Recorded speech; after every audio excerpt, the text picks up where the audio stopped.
भावांनो, गंगाखेडमध्ये उद्या 14 एप्रिलची माझ्या वैचारिक बापाची जयंती अख्ख्या जगामध्ये साजरी केली जाणार आहे. आणि हे माझे सगळे भाऊबंद इथं बसलेले आहेत. गेल्या एका महिन्यापासून यांची मेहनत चालू आहे या जयंतीच्या तयारीसाठी.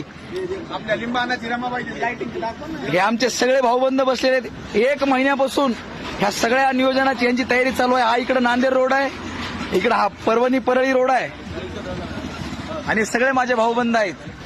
डॉक्टर बाबासाहेब आंबेडकरांचा, डॉक्टर बाबासाहेब आंबेडकरांचा, छत्रपती होळकर फुले शाहू आंबेडकरांचा, छत्रपती शिवाजी महाराज की, पुण्यश्लोक अहिल्यादेवी होळकरांचा, डॉक्टर बाबासाहेब आंबेडकरांचा, डॉक्टर बाबासाहेब आंबेडकरांचा विजय असो. नाद करते का गंगाखेडवाल्यांचा. अशी जयंती यावंच लागते आता उद्याच्याला.